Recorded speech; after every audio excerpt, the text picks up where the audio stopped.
Good morning, ladies and gentlemen. We are just going to give a few minutes before we start, just for everybody to have a chance to join. So I'll give maybe two or 3 minutes and then we'll kick off.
Okay, ladies and gentlemen, we've given a few minutes for our late joiners to be able to come in, and we're also streaming on YouTube.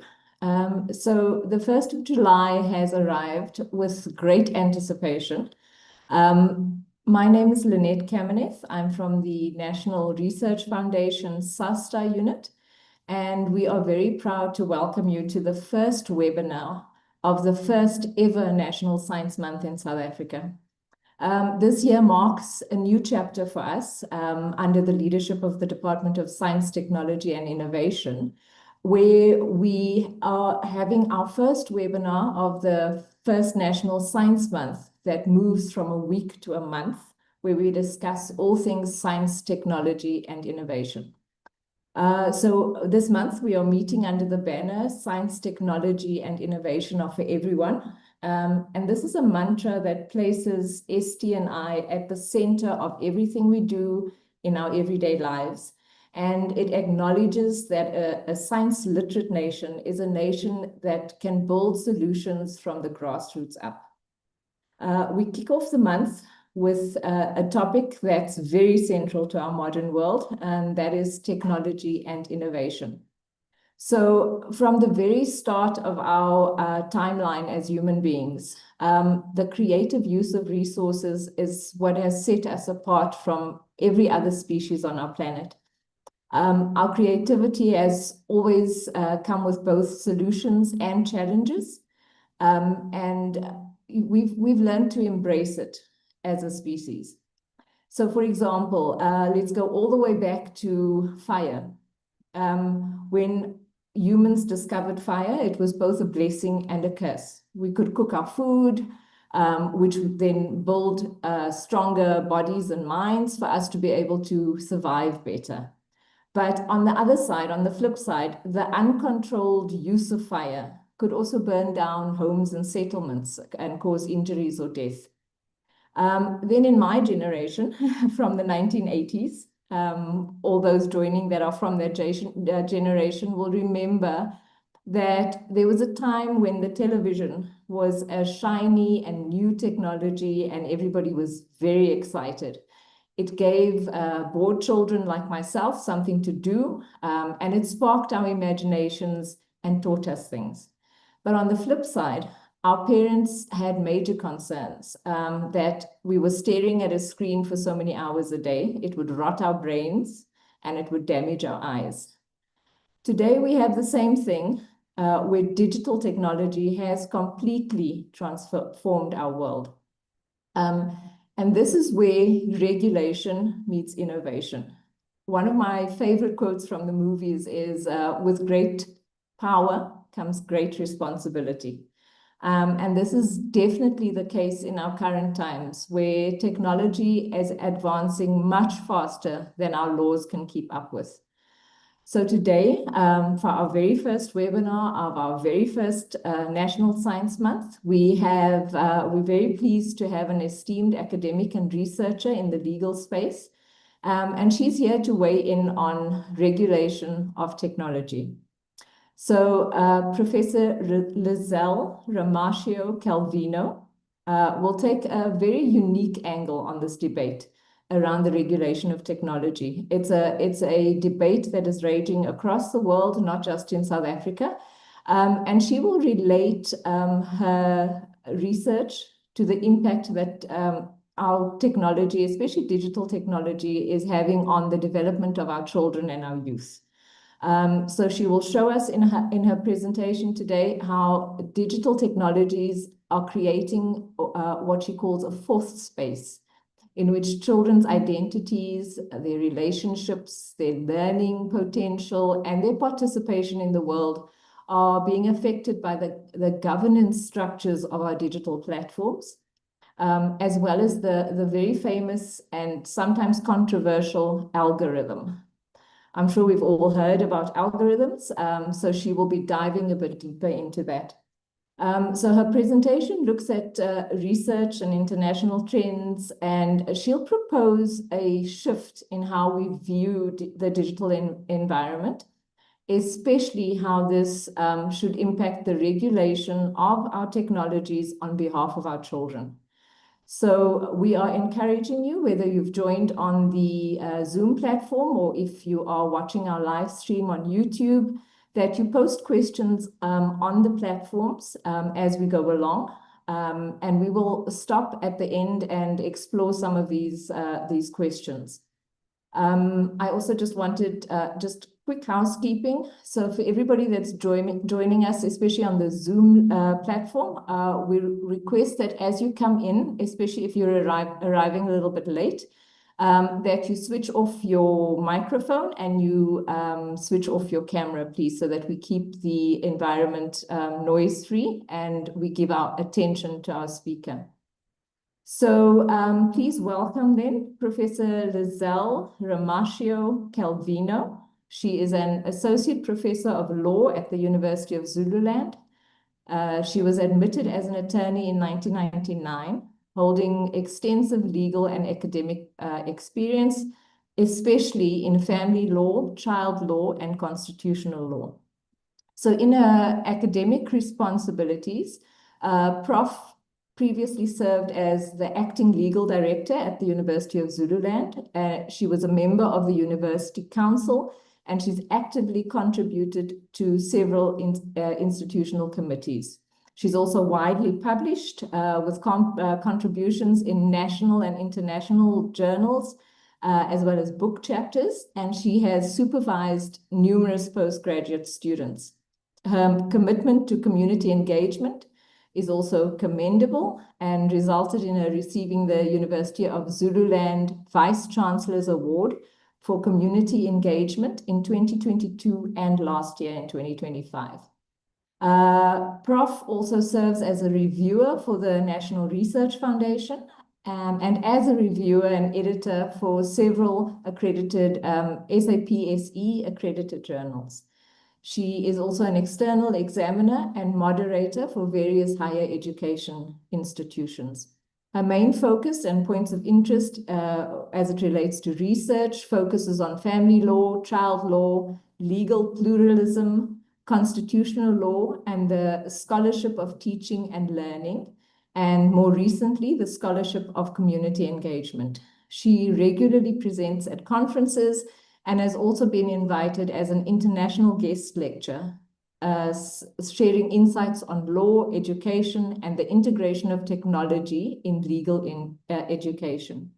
So with that brief introduction, I'd like to welcome to the floor Professor You can share your slides and we can kick off the webinar. Yes, good morning. Thank you so much for that very warm and welcoming introduction. I just would like to see whether I can quickly put on my video for you. So you can see it's not AI generated. There we go. Good morning, everyone. And once again, thank you for this invitation. I'm going to quickly share my screen with you. And hopefully between our discussion today, we can come to some kind of an understanding as to how to address this monster in the room. There we go. All right, I'm going to switch off my camera just for purposes of the... There we go. Before we start, good morning. And I would like to say all protocol observed at this stage. Esteemed colleagues, my moderator, members of the judiciary, academic peers, as well as distinguished guests participating across the country.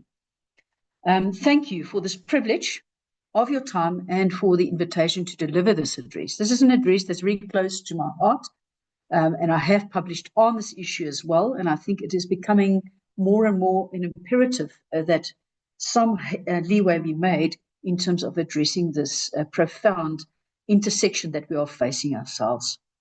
So today we are addressing an unstable historical intersection, as I've mentioned, a point where constitutional law, child protection, digital governance, and rapidly evolving technological infrastructures are colliding in ways our legal system is only beginning to comprehend.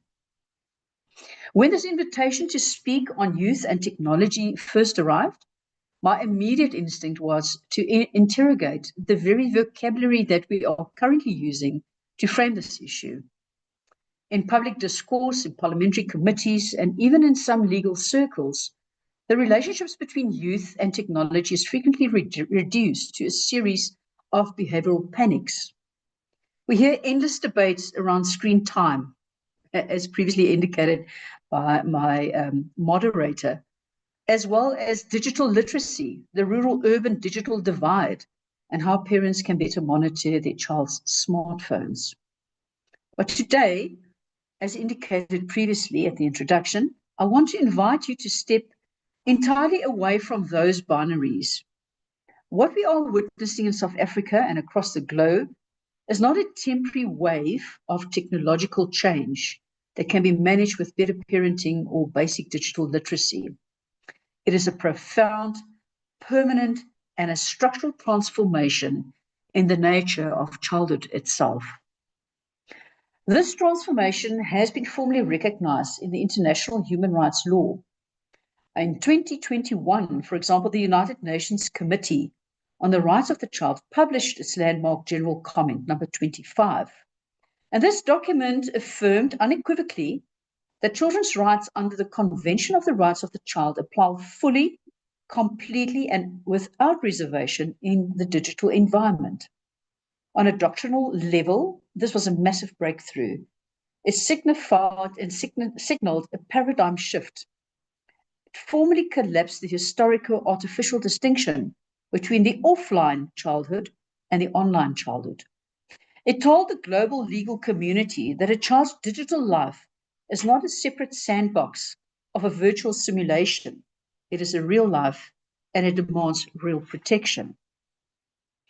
Yet, despite the international mandate, the radical implications of this principle have not yet fully been absorbed into our domestic legal architecture.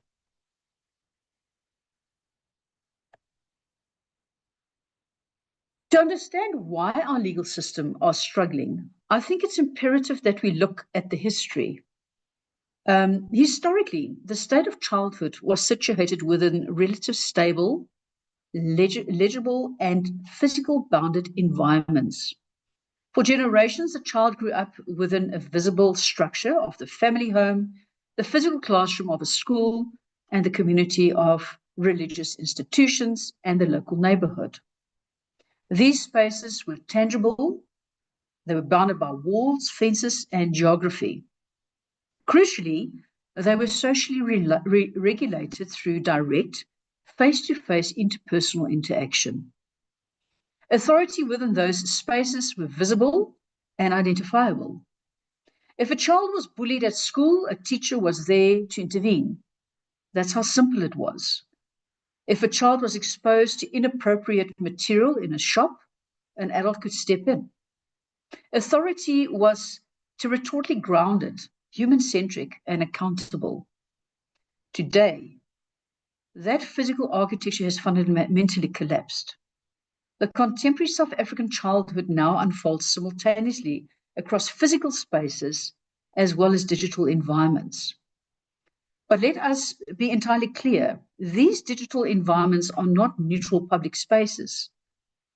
They are not passive utilities like electricity or water. They are highly commercialized spaces mediated by multi-billion-dollar platforms, structured by complex algorithmic systems, and increasingly driven by predictive artificial intelligence models that operate entirely outside traditional sovereignty and jurisdictions, as well as geographical boundaries. The child of today does not simply use technology in the way an older generation might have used a television or a telephone or a radio. A radio does not look back at you. A television does not monitor your heart rate, track your location, or change its programming based on the dilation of your pupils. Today's children do not use technology. They actually develop within it. And I think this is paramount. They spend their formative years immersed in such proprietary technology ecosystems that continuously observe them, adapt to their behavior, and harvest their vulnerabilities. Consider the reality of a modern teenager in South Africa. Their social media feeds are not chronologically organized. They're algorithmically curated and maximize psychological engagement. The internet search results are hyper-personalized. The online gaming platforms embed sophisticated behavioral reward systems designed by data scientists to trigger certain endorphin releases. And the educational technologies track their learning curves through predictive analysis. Even their leisure and entertainment ecosystems are governed by aggressive recommended systems that systematically determine what they see, when they see it, how long they stay online, and what thoughts are reinforced in their minds. These are not passive infrastructures. They are aggressively designed environments, and they are built with a single overriding commercial objective, which is to capture human attention, to sustain user engagement, and to modify behavioral pathways. This is precisely where the legal and the constitutional significance emerges. Once we accept the sociality that environments shape human behavior, and once we accept that digital environments are intentionally designed to influence behavior, we must also accept a terrible legal truth, which is that childhood is not partially governed by automated proprietary computational systems. The child is no longer just a legal subject navigating the physical world. The child is developing inside a digital matrix. This reality forces us to confront a fundamental and foundational constitutional question, which is, to what extent can our legal frameworks designed in a pre-digital industrial era adequately protect and regulate childhood in an algorithmically structured environment? And this is the gist of it. And more fundamentally, are we, as legal scholars and practitioners, still regulating children in digital spaces?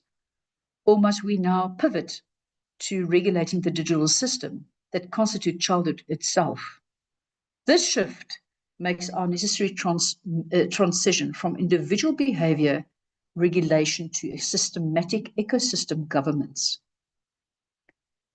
That is the conceptual, the novel foundation of my address today, and it is the lens through which we must examine the current crisis. So let's start off with the digital child. what are the multiple legal identities that a child have in today's time and age?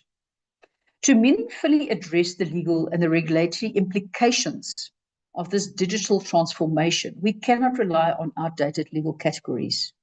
We are forced to radically reconceptualize the child as a legal subject. In classic constitutional theory and traditional family law, the child is understood primarily through a singular protective lens, which is the child as a vulnerable right bearer requiring the protective intervention of the family and the state. In South Africa, this protective ethos is beautifully and powerfully enshrined in Section 28 of our Constitution. Section 28, subsection 2 in particular, elevates this principle to an absolute baseline, stating that the child's best interests are of paramount importance in every matter concerning the child.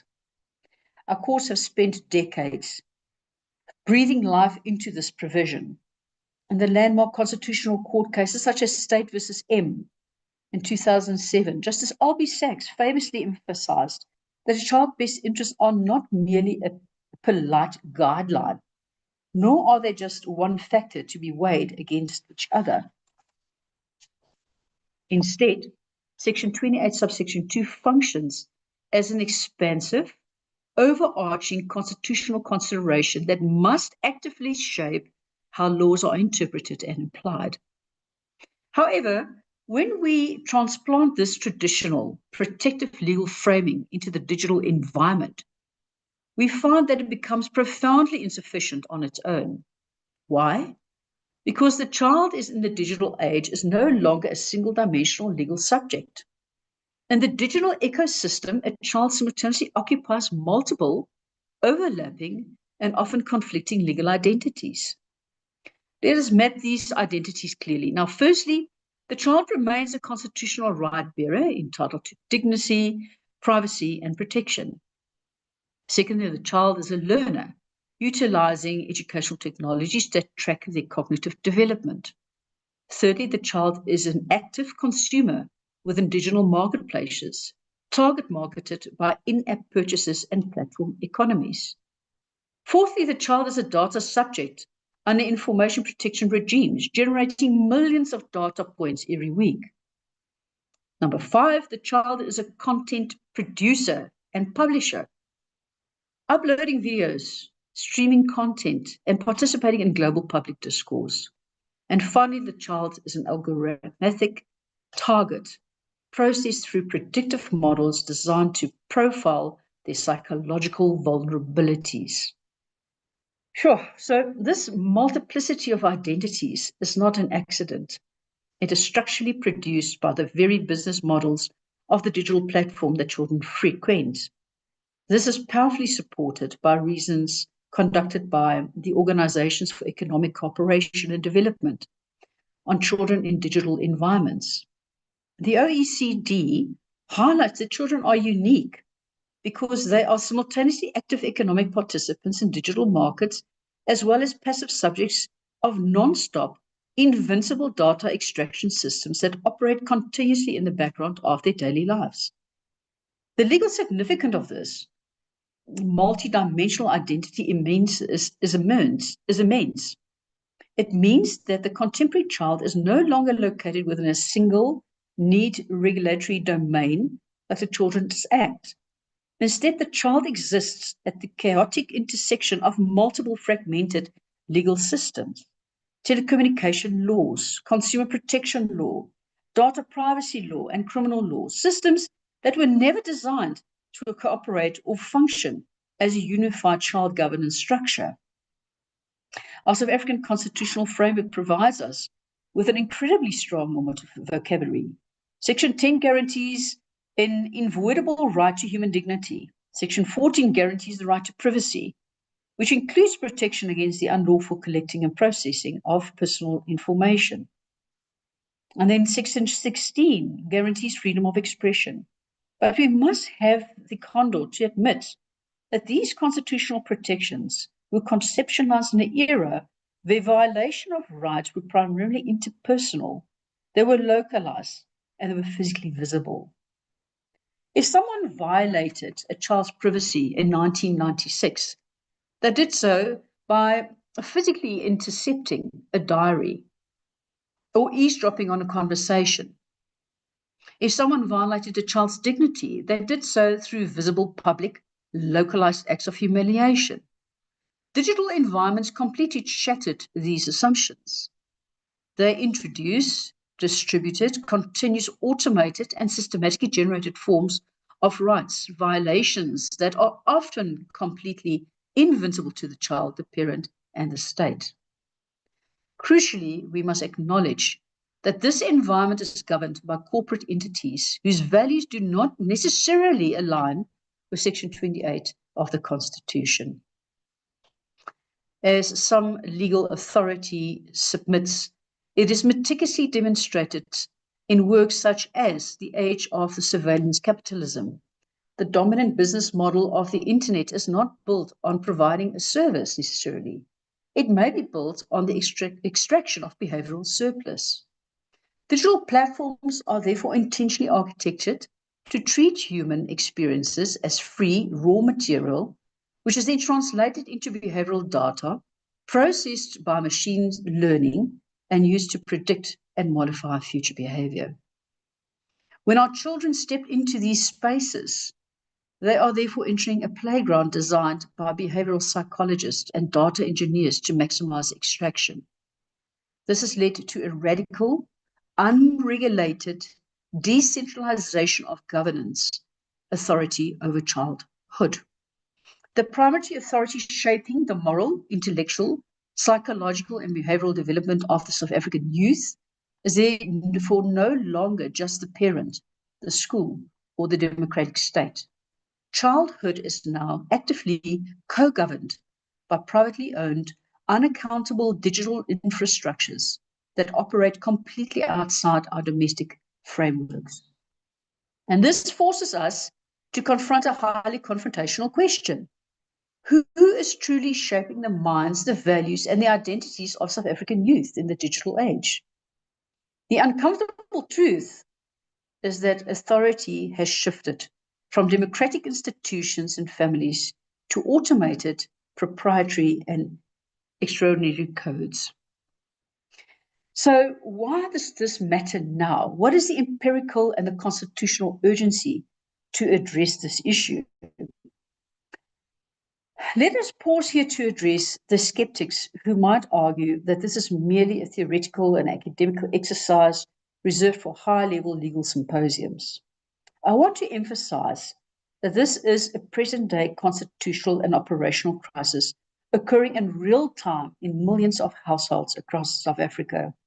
The empirical data regarding youth digital immersion is staggering.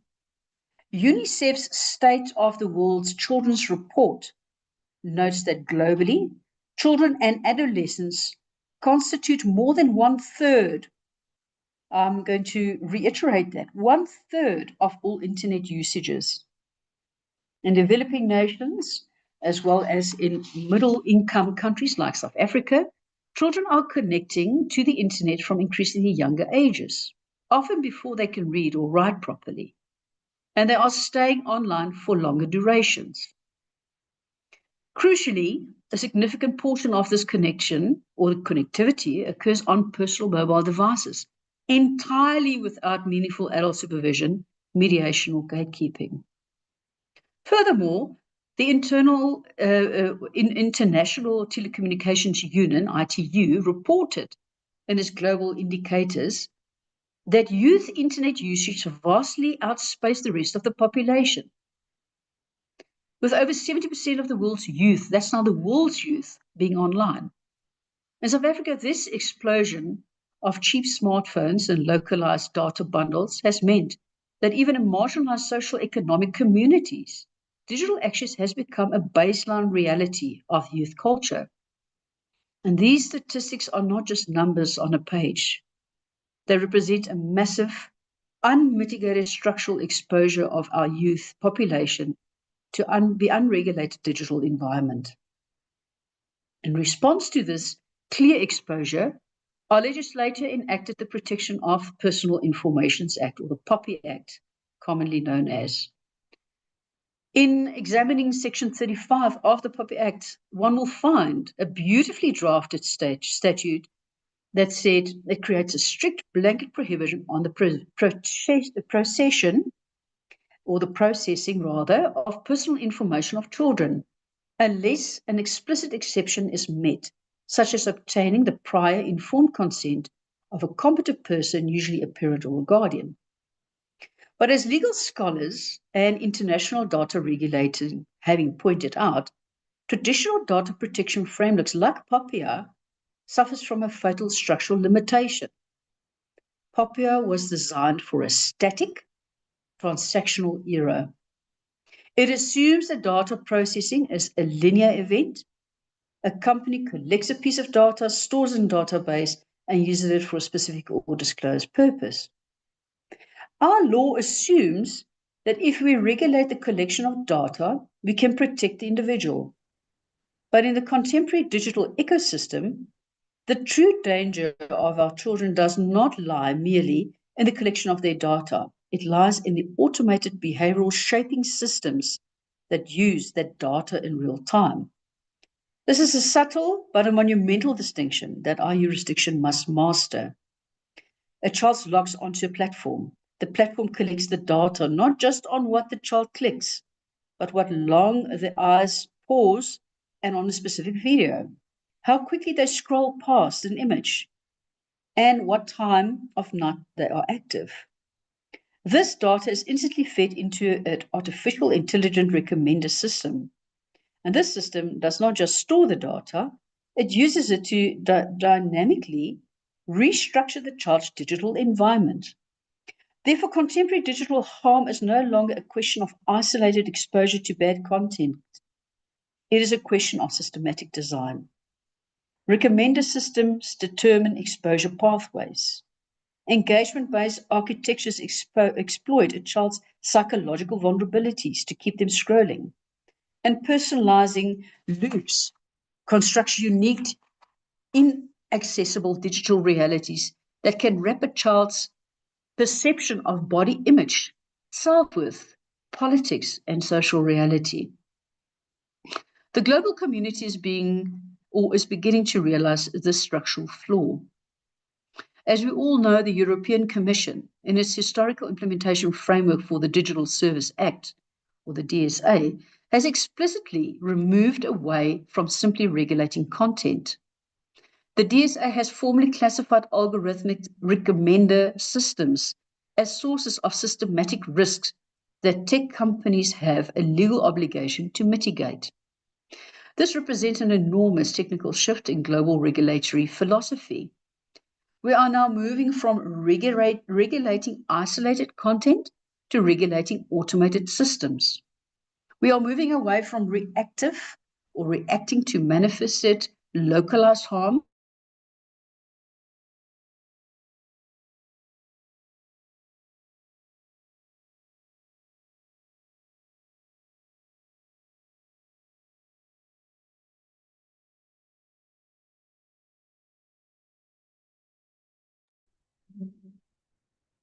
Prof, can I just check? Are you still there? I think we've lost your sound.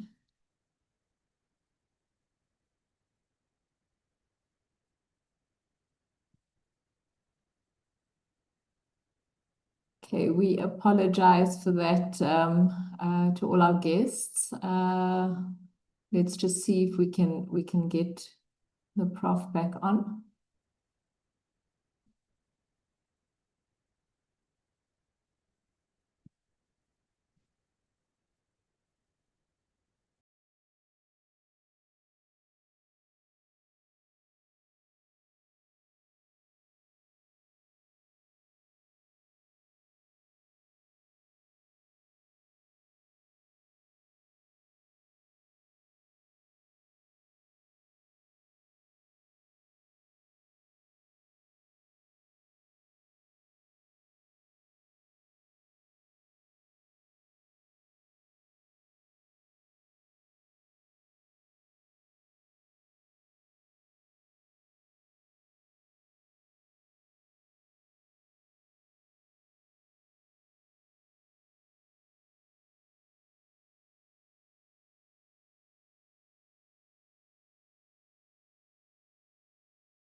Hey, ladies and gentlemen, we do apologize. It looks like we have lost our speaker on the platform. We are trying to sort out the technical problems, but I think while we are waiting, I'd like to also just maybe take the opportunity and market the rest of National Science Month to you. So as you can see up on the screen, National Science Month is running for the entire month of July. We are honored to have the Minister in the Department of Science, Technology and Innovation, that's Prof. Blade Nzimande, to actually officially launch the month on Saturday, the 4th of July. So it is happening at the Vaal University of Technology campus in Sebokeng. And that officially kicks off the month for us. But as you can see, we've already started with some of the events and activities.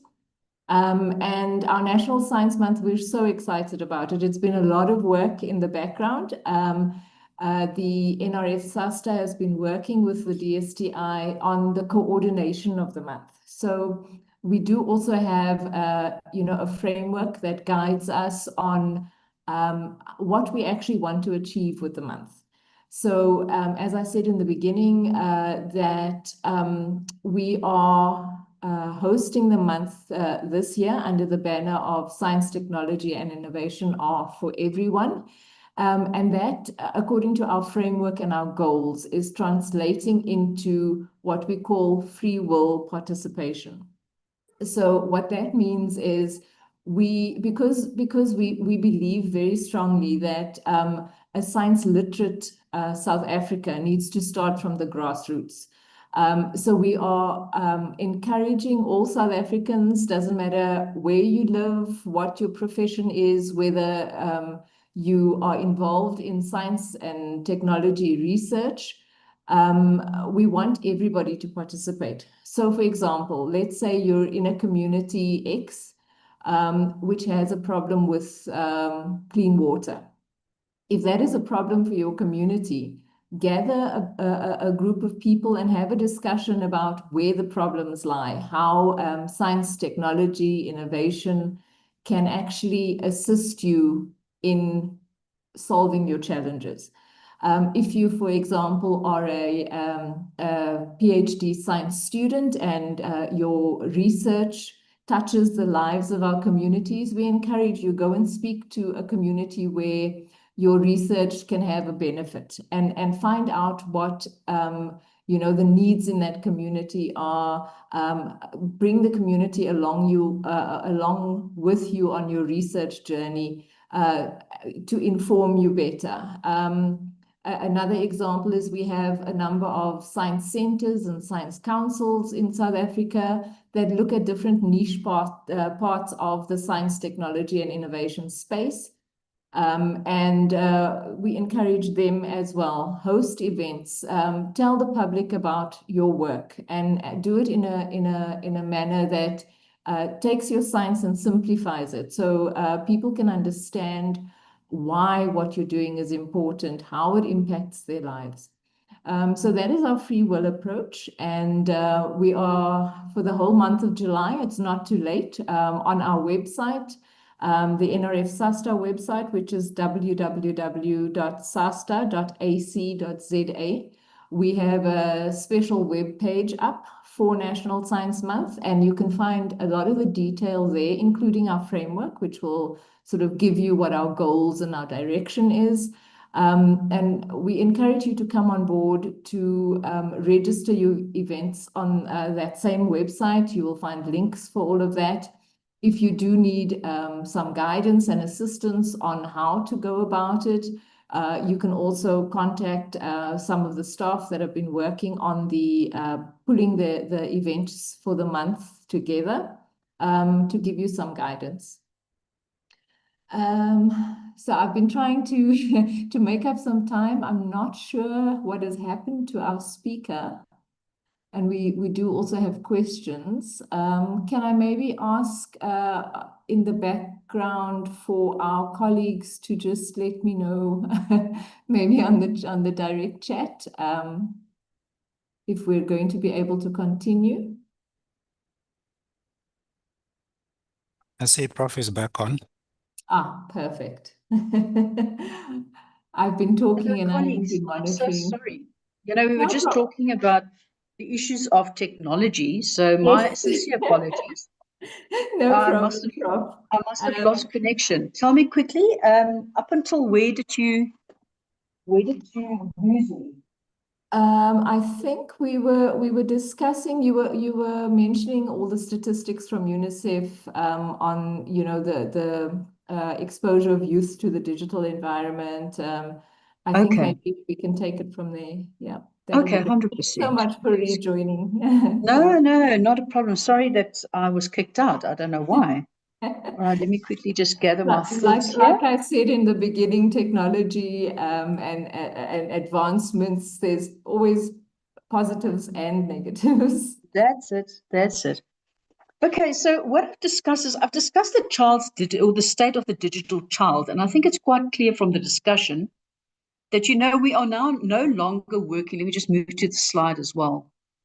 We are Prof, now sorry, no if longer. you can just, apologies to jump in, if you can just relaunch your slides. I think when you got cut off, they also disappeared.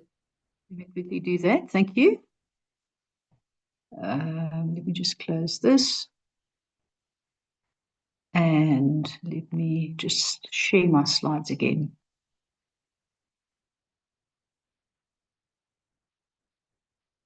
The other thing that people will know when it comes to professors, we are often not very literate when it comes to digital issues.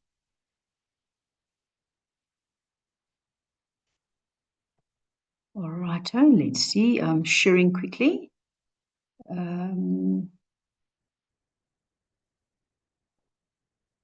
Is it visible? It's not up on my side yet, Prof. Okay, let's see.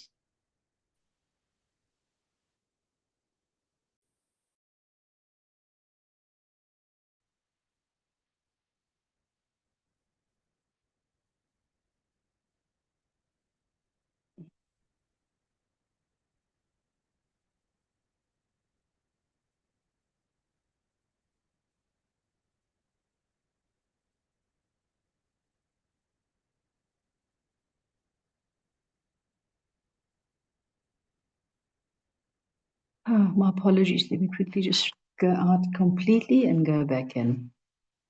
That's probably the easiest way to do it. Okay. Is it visible now? It looks as if it says starting screen sharing. Yes, it's up. Perfect. Is it up? Yes. Good. All right, let's resume. Okay, so I think what is quite clear thus from my discussion is that we are dealing with a issue that has basically moved beyond, like I said, when we spoke about the child and the digital child. We no longer have the school, the family, and the economy influencing children. We now have this bigger monster, I would call it, or bigger aspect, and that is the digital environment. And unfortunately, you know, at the school and the family and the community, like I indicated in my discussion thus far, if there was an interaction, you could have gone to the school, you could have addressed it. It was there and then. Community, the same thing. The family, the same thing. The problem now what has happened is with the digital ecosystem, there is no accountability. There is no direct person that you can now go and address these issues with. And I think this is where the crux of the matter is. We have a legislative framework that was basically developed, promulgated pre the digital age, if I can say that. A lot of our legislation has been promulgated before the digital ecosystem really took over when it came to your protection of your data and so forth. Yes, we've had some regulation and some cases, as well as legislation that has been promulgated subsequently. But what I'm saying is we have to see whether there is one general legislative framework that is actually equipped and adequate to address how we're going to go forward with digitalization and children, specifically the use of technology by children. So I think I left off with the question is, why has this now all of a sudden become a problem? And to answer you is, if you look at the empirical and the constitutional urgency of this matter, let us pause here for a minute and we say to ourselves, if we address the skeptics who might argue that this is merely a theoretical or an academic exercise reserved for high-level legal symposiums, I want to emphasize that this is a present-day constitutional as well as operational crisis occurring in every single household in real time and throughout South Africa. The empirical data regarding youth digital immersion is staggering. UNICEF's State of the World Children's Report noted that globally children and adolescents constantly move more than 1 out of 3 of all internet users. That is astonishing. In developing countries and in middle income countries like South Africa, for example, we've spoken about the fact that children are connecting to the internet from increasingly younger ages, often before they can read or write properly, and even when they are staying online for longer durations. We also spoke about the ITU, the International Telecommunication Union, which reported that the global indicator that youth internet usage vastly outpaces the rest of the population, with more than 70% of the world's youth online. I think we have spoken about that. Then another thing is that in response to our clear exposure, our legislative system that enacted the promulgation or the Promotion of Public or Personal Information Act, which is commonly known as POPIA, more specifically Section 35 of POPIA, which we will find a beautifully drafted statutory shield. It basically creates a strict blanket prohibition on the processing of personal information of children. And unless an explicit exception is met, such as obtaining the prior informed consent of a competent person, usually a parent or a guardian. But as legal scholars and international data regulators have pointed out, traditional data protection frameworks like POPIA suffer from a fatal structural limitation. POPIA was designed for a static transactional era where it assumed that data processing is a linear event. A company collects a piece of data, it stores it in its database, and is then used for specific disclosed purposes. Our law assumes that we regulate the collection of data. It assumes that we can protect the individual, but in the contemporary digital ecosystem, like we've discussed, the true danger to our children does not lie merely in the collection of their data. It actually lies in the automated behavioral shaping system that uses this data in real life and in real time. This is a subtle but a monumental distinction that our jurisdiction must master. A child logs onto the platform collects the data not just on what the child clicks, but how long the child's eyes are paused on a specific video, how quickly they scroll past an image, and even what time of night they were active. This data is then instantly fed into an artificial intelligence recommender system, and the system does not just store the data, it uses it to dynamically restructure the child's digital environment. Therefore, contemporary digital harm is no longer a question of isolated exposure to bad content. It is a question of system design, recommender system determination, exposure pathways, and engagement-based architectural exploitation, where a child's physical and psychological vulnerabilities are basically affected by them scrolling using certain platforms. Personalized loops construct invincible conveyor belts. Through algorithmic feedback, a child can be redirected from a basic fitness or fashion search into something severe eating disorder pipelines, self-harm communities, or even something like radical political ecosystems within a matter of clicks. Now, this risk has been scaled exponentially by the advent of the consumer-facing artificial intelligence and generative deep fakes.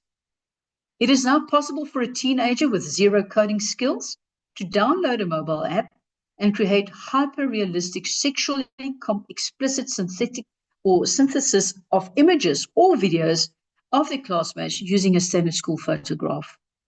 Our statutory framework attempts to deal with harmful content through the Films and Publication Act, which was amended in 2019 to cover online spaces. But again, the Film and Publication Act operates on a reactive, classification-based model. It therefore cannot police the millions of synthesis images generated peer-to-peer every single day. It is a reactive piece of legislation.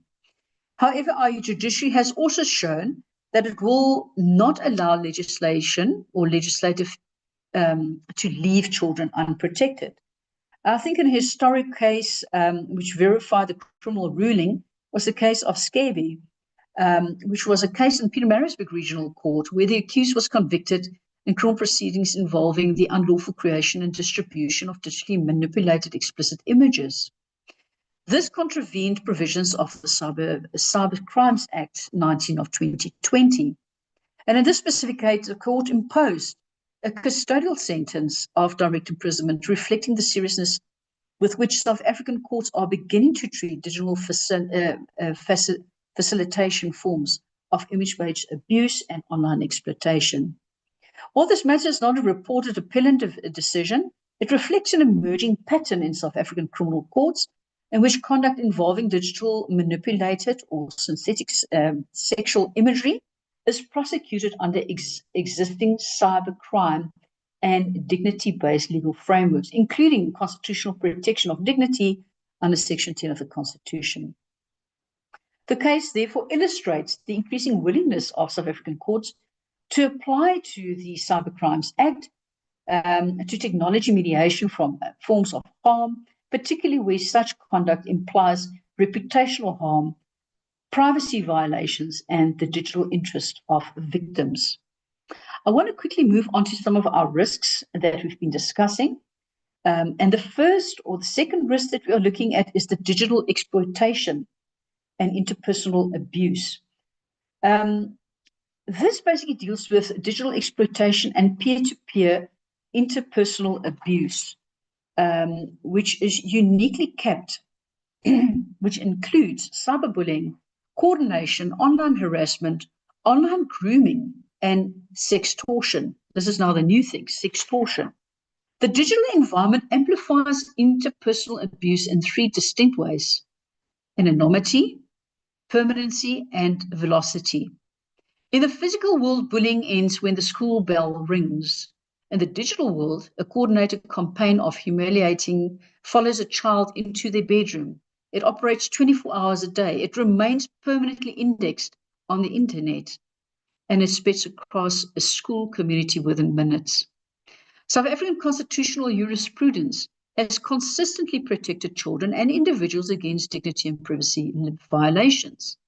For example, in the case of Day, where the Constitutional Court held that a digitally manipulated and circulated image constituted defamation and an actionable infringement of dignity under the action. In N versus M case, the court also found that the unauthorized disclosure of sensitive personal information violated both dignity and privacy. And there's also the case of Teddy Bear, which we all know, the Teddy Bear Clinic case, where the court held that the previously criminalization of consensual sexual conduct between adolescents unjustifiably infringes the constitutional right of dignity, privacy, and the development of autonomy. But all of these historical cases targeted the individual human actor. And this is what I'm trying to emphasize today. All cases, all legislation, we are looking at individual human actors.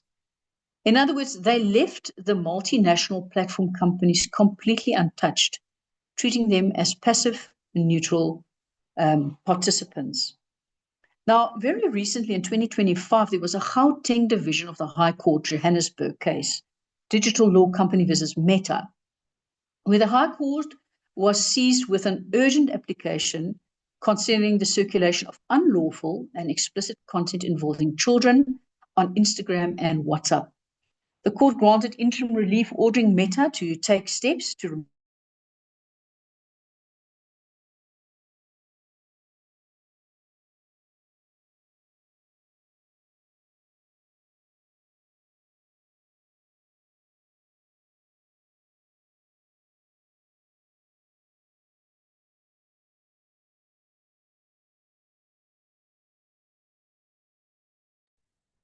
Okay, it looks as if we have hit another technology snag. If I can ask the team that are running in the background to see if they can contact Prof and just see, Prof, if you can hear me. The sound on your side, your slides are still up, but your sound has gone. Now we've lost her. Colleagues, I think if you do have a moment to hang on until the time our slot was supposed to end, we just see if we can get Prof back. There are still a few more slides. I think let's just give a few minutes to get the technology up and running. What I can do is carry on with my I can carry on with just my pitch for National Science Month that I started earlier. So yeah, I was saying that we do have a framework, and the framework is a guide to anyone that wants to join in on National Science Month as a host or a participant. And as I said, we're encouraging people to host events. What we are doing at NRF SASTA is a coordination role. So we encourage you, if you're on the website, you do have an event happening in July that has a science, technology, or innovation flavor, that you go and register the event there, because then we can assist also in the coordination of people to attend the events and to market it for you. As I talk about marketing of events, we've also got 2 more webinars coming up tomorrow. I think the one is at 11 and the other one is in the afternoon, I think at 2. I can just ask the colleagues to put the times up on the chat there. But it'll be the same format as today, where we will host a speaker, a presenter from our national science system. And we will be discussing, for both sessions, we will still be on the topic of technology and innovation. So when you do go onto the framework, you'll see we also have something that we're calling block themes. These are not set in stone. You can still use your own discretion on what science topics you would like to discuss. But it just gives you a bit of a guidance on the types of topics. So each theme has been given a specific week, but even that is flexible, so that we are ensuring that people still have the freedom to choose the topic they would like to talk about. So I see my colleague Samukola has also just put on the chat for me to announce to you. So it's 2 webinars tomorrow on the topics of technology and innovation.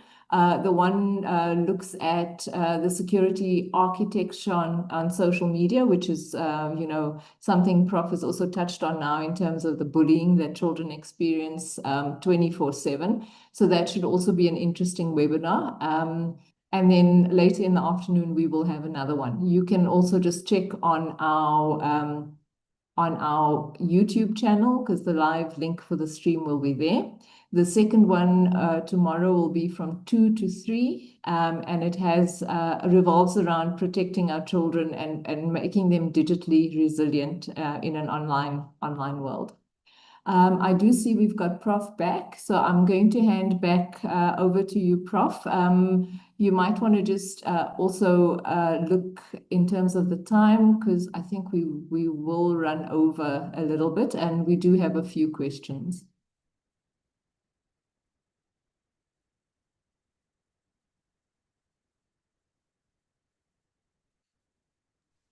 Right, thank you very much. Once again, I am back. I apologize. It seems like the internet is dropping the whole time. I hope you can see my screen. Yes, the screen is up. Okay. Prof, you can. I'm going to move on because of our interruptions, unfortunately. I just want to highlight a few things. Number one, there has been a recent case in 2025. It's a Gauteng Division High Court case in Johannesburg, digital law company versus Meta.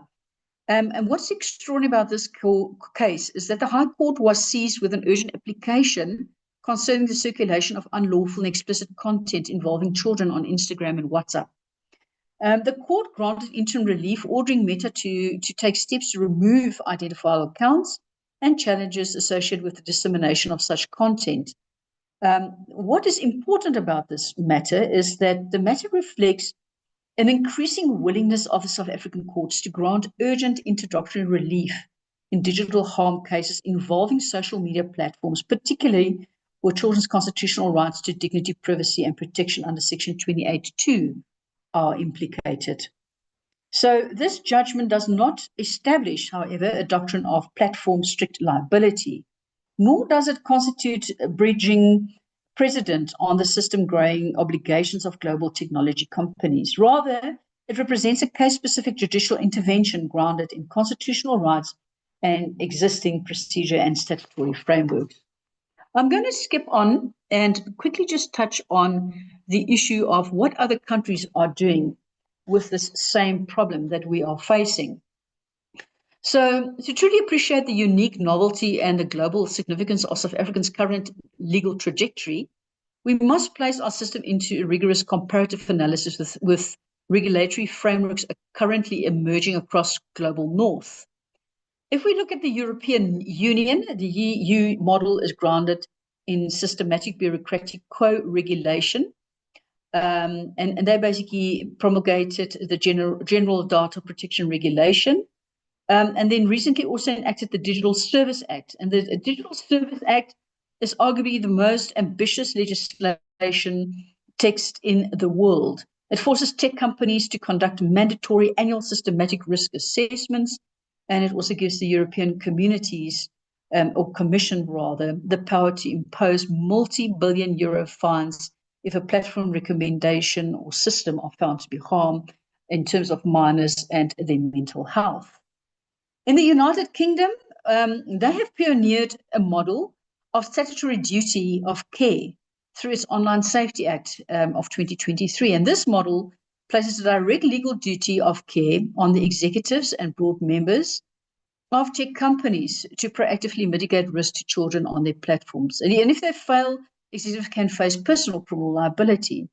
And so also the United States remains trapped in an obsolete consent or consent-based paradigm governed by the Children's Online Privacy Protection Act that they've promulgated in 1998. And this relies mostly entirely on basic age gating for children under the age of 13. As many data scientists will tell you, this model is completely broken in the era of algorithmic profiling, and it has fallen to stop the epidemic of youth mental health crisis linked to platform addiction in America, leaving the USA structurally obsolete compared to the contemporary realities. And this brings us then back to South Africa. When we compare ourselves to these global titans, an extraordinary insight emerges. While the global north has focused on building massive top-down statutory bureaucratics like the EU's DSA and the UK's Online Safety Act, South Africa has pioneered a highly unique model of constitutional pragmatism.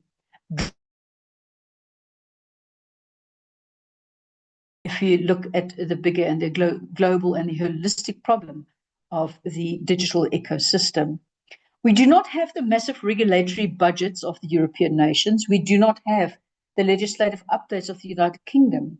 But we do have Section 28(2) of the Constitution and Apex, nuclear legal provision that gives our country the unique unilateral power to act instantly as the upper guardian of all minor children.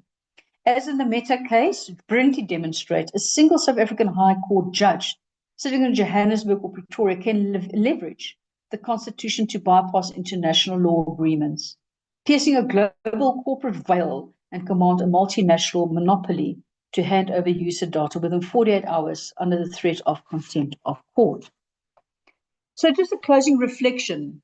Distinguishing colleagues, as I draw this address to a close, let us synthesize quickly the core contribution of our discussion today. The central tension we face in the 21st century is fundamentally structural rather than doctrinal.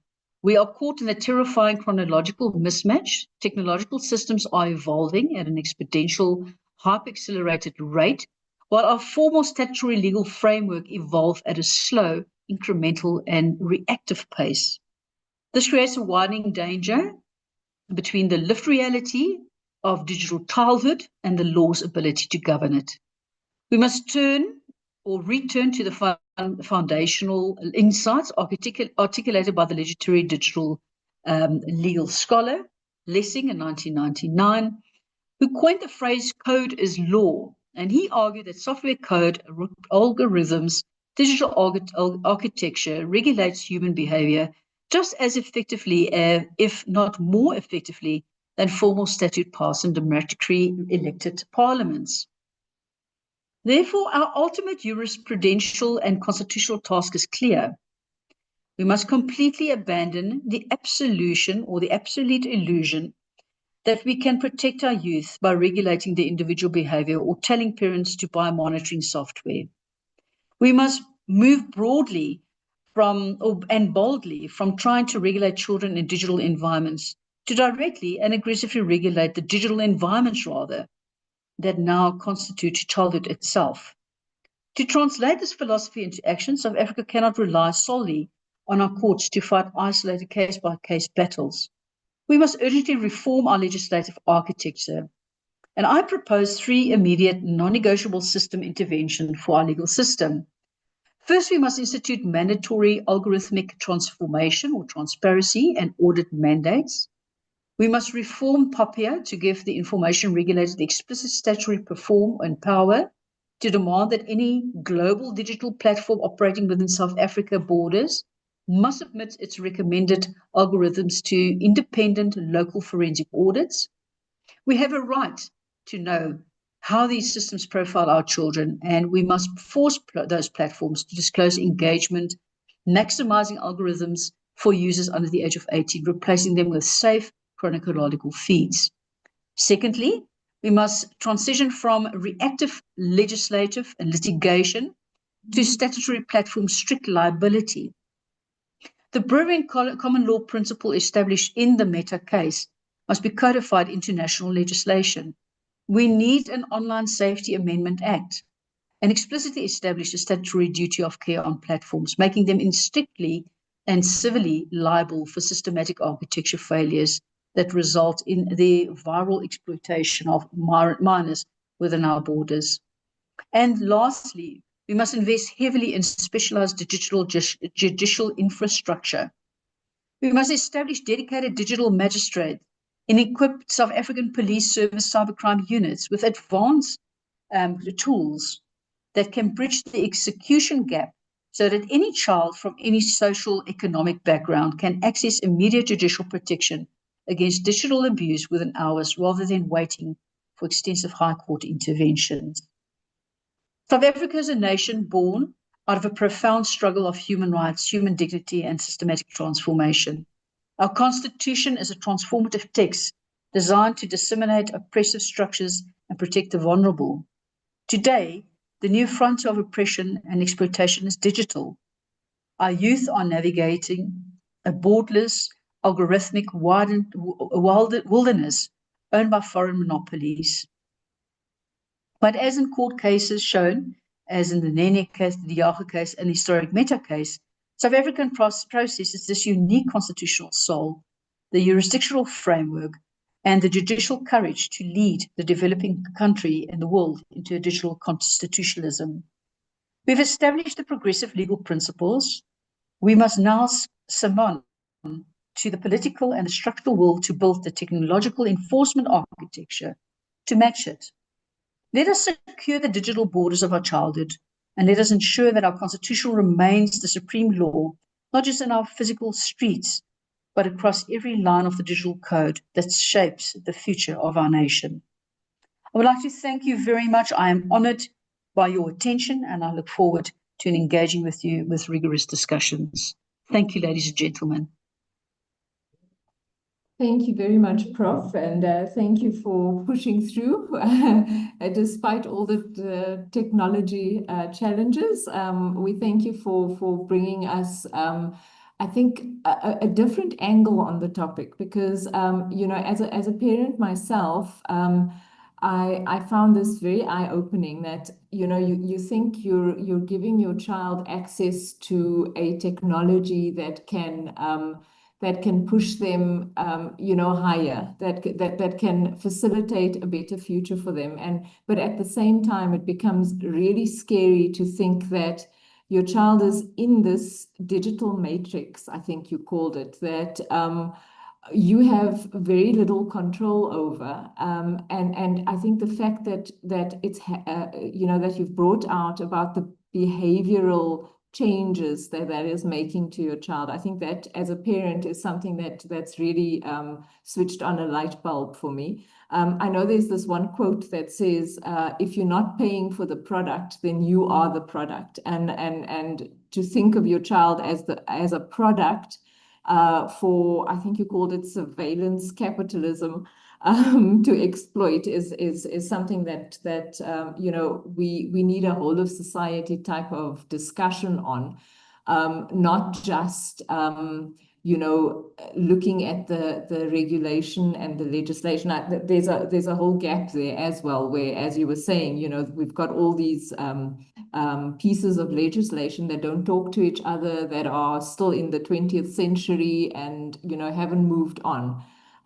So I do know, as well, as part of our block themes for National Science Month this year, we've also got themes that relate to science for human rights, for example, but also science for decision makers. And I think as South Africa, with such a progressive constitution and such a focus on human rights, that we really need to come together now to plug those gaps. You know, I know that there's a lot being done, but it's being done, it seems like, in isolation, and it's not taking the sorts of behavioral changes that you've discussed and mapping it against the structural changes that are needed. Prof, so thank you very much. I do want to take, I see we do have a question from Refilwe on the group. I think maybe we can have a look at that. So she is saying, I know that coding and robotics have been introduced in some schools, but do you think more should be done to teach digital literacy? So to take it from that angle as well, you know, so while we're looking at the gaps in our regulation, how do we also bring the teaching and the education element in? And she's also specifically referencing the schools in our country that do not have access to technologies to be able to teach with, you know. So maybe your thoughts on that? Yeah, you know, it's I'll tell you what happened with me, and this is what sparked this interest to discuss it. I have a cousin, and we had a chat, informal chat, to answer your question. And she said to me, you know, she was scared one night and she asked Gemini to protect her. And I said to her, who is Gemini? I thought it was a friend. Yeah. And she was actually referring to Gemini, which you know who Gemini is. And I was startled. I thought to myself, if a child has to reach out to an AI platform, to a chat box, to find that security, there's a major issue. There's an issue in terms of our society, I think, first and foremost. And I think, you know, I hear you. We are all saying, well, one can't deprive your child of technology because you're going to be holding your child back because that's the future of our country. And I fully agree with you. But what I'm saying to you is, when you are allowing your child, and this is, I think, the gist of it, when we allow our children to engage with technology, one must also be mindful of the fact that you must remember the technology that they are engaging with have got hidden agendas. In other words, that information is being taken and is basically being used for economic benefit as well. But there's also the issue that it can use that same information and influence a child's psychological behavior. I mean, how many children that's online gets involved in these chat groups in terms of suicidal thoughts and so forth. I mean, it's been in the media recently again, where minors are basically, you know, taking their own lives. They've been on these AI chat groups, etc. So to answer your question from a school point of view, we can't go without it. Definitely we can't go without it. We need to embed and we need to embrace AI, we need to embrace technology, etc. How are we going to do it? I think one just needs to be a little bit more mindful of what, you know, the devil in disguise. And that is why I say my three recommendations has been, we have to keep these companies more accountable. We are entitled to know what are they doing with that information, specifically with regards to our children. We need to know our legislative system has to be less reactive and more proactive. And that's why I said to you, you know, luckily we have a constitution that's phenomenal. I mean, we've got a very like you said, profound and developed constitutional system. And we've got a judiciary as well that has the constitution that they can rely on to ensure that we are protecting our rights to dignity, privacy, etc. So there is no straight, quick, easy answer. I think the answer just lies in the fact that we need to think more about using AI and technology with our youth, with our children, as parents as well, allowing children to access certain platforms and to know the hidden agenda of these platforms so that we can, to some extent, monitor it a bit more. And also, when we are looking at digital literacy, explain to children that when you are using a certain website, this is what can happen when you are using those websites. I think that is the crux of it. I don't know how many parents actually explain to their children, by accessing this chat group, this is what can happen. And I think if we make them a little bit more aware, they are very resourceful, our children. You know, by making them aware, that is the first step as well, a bit of a mindset change, and just informing our children in terms of legal literacy as to how to go about using AI and technology in a responsible manner. I hope that answers your question. I think it does. You know, I think I echo that because it's a multi-dimensional world and we are developing multi-dimensional identities because we're living in the physical and we're living in the digital. I think it makes it even more important that different sectors of society are involved in a solution. You know, as you say, as a parent, it's your responsibility to educate. Our school system, as Refilwe was mentioning, should also be pulled in to do the digital literacy type of not just digital literacy, but cyber safety, I think is also an important topic.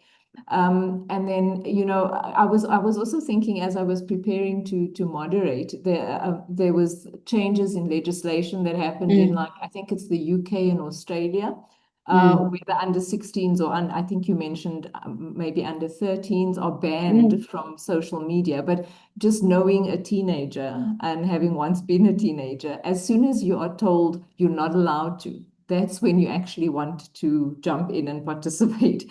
So I think it's really critical that it's not just legislational changes, but that we as a society are also becoming more involved, you know, in the physical spaces that are more traditional, that we're also laying the groundwork and teaching our children. Knowledge is always power. So yeah, I think that's... You know, Lynette, the problem is, and let's be blunt about it, our children today at the age of 10 probably knows more than the majority of us as far as AI is concerned and IT is concerned. So what I'm saying is we've got children, I mean, the minute that they start talking, etc., they can go on a cell phone, they can change a cell phone. If you need your DSTV, for example, reset, you ask your child to do it. They are much more advanced. They have grown up with technology. They are within the technology.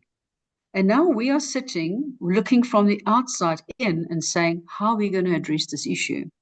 I think the first way to address this issue is to understand it properly. And that is what I've been trying to do with this discussion we've had, just to understand how it actually works. That's the first thing.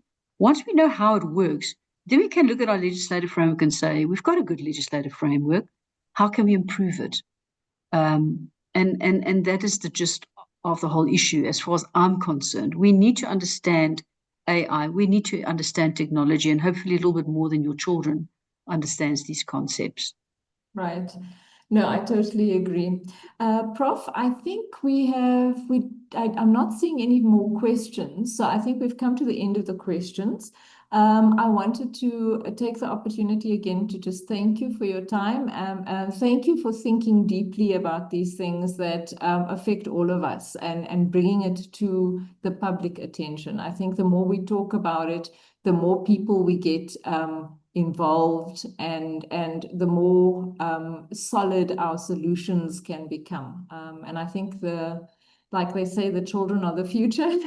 So that should be our focus on how do we make the world, the digital world, the world of technology and innovation safer and more beneficial for them. So thank you very much. Thank you, Lynette. Thank you, Lynette, and thank you very much for this wonderful opportunity. It is a great pleasure, and thank you also to everyone that has joined us today, whether on Zoom or on YouTube. We hope you have enjoyed it.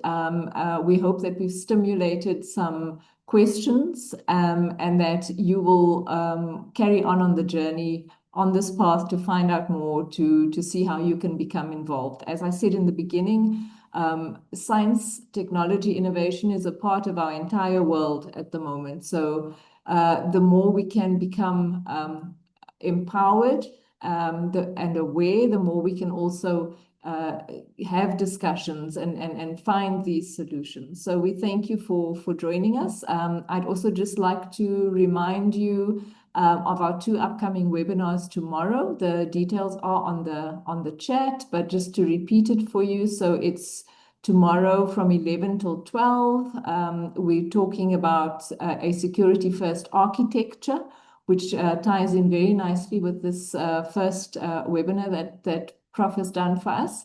And then in the second one, which is at 2 to 3 tomorrow, we're talking about cyberbullying and empowering our parents, another topic that we've also briefly touched on today, but we'll go into more of that with some perspectives from different presenters as well.